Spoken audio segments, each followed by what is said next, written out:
Bienvenue dans le chapitre mise en forme et dans la vidéo appliquer une couleur de fond aux cellules.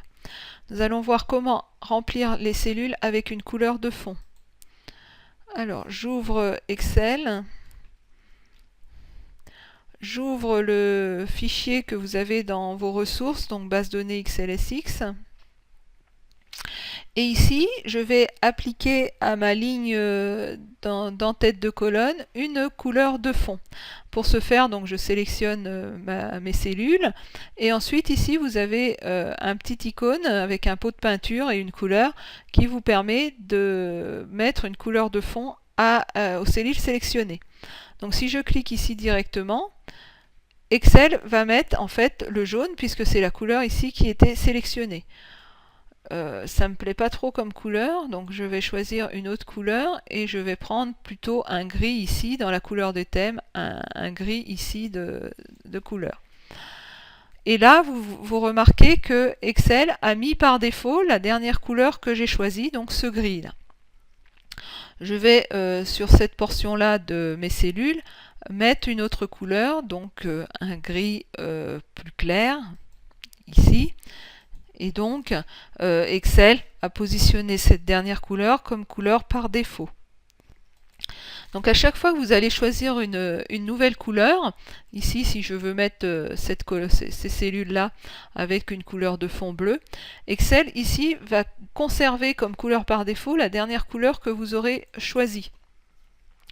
Donc vous pouvez choisir, comme on vient de le faire, des couleurs donc dans les couleurs du thème ici. Vous pouvez choisir ici dans les couleurs standards, donc si je veux mettre un fond vert ici, je choisis dans les couleurs standards.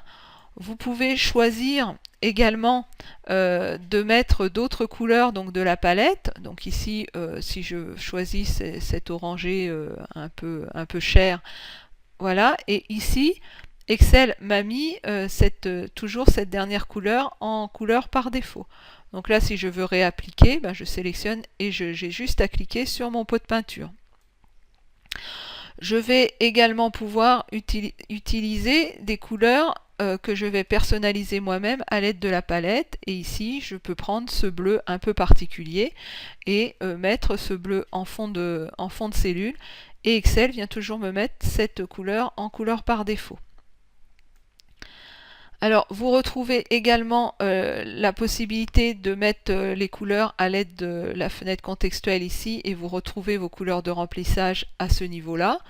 Et donc là, je peux mettre un violet, des couleurs standards et il m'a toujours basculé ma dernière couleur ici dans la palette, la couleur par défaut. Alors ce violet il me plaît pas trop, donc je veux effacer cette couleur que j'ai positionnée. Alors deux solutions. Soit je peux revenir en arrière ici et il m'enlève la couleur, soit donc je vais rétablir, soit j'ai ici la possibilité de faire aucun remplissage. Et il me supprime la couleur que j'avais mis en me mettant aucun remplissage. Alors vous remarquerez ici que les couleurs que j'ai été chercher au niveau de la personnalisation, il me les a empilées à ce niveau-là comme couleurs récemment utilisées. Autant il m'empile pas les couleurs des couleurs de thème, autant les couleurs que je suis allé chercher au niveau des couleurs personnalisées, il vient me les empiler ici comme couleurs utilisées récemment. Donc vous pouvez les retrouver au fil de votre travail. Et ici je peux rechoisir la couleur que j'ai utilisée précédemment. Donc qu'avons-nous vu dans cette vidéo? Comment appliquer une couleur de fond à une cellule. Et donc la couleur de fond se fait par l'outil de remplissage. Et pour effacer une couleur, il suffit de sélectionner aucun remplissage dans la liste des couleurs. À savoir que la dernière couleur utilisée est la couleur par défaut qui est positionnée par Excel.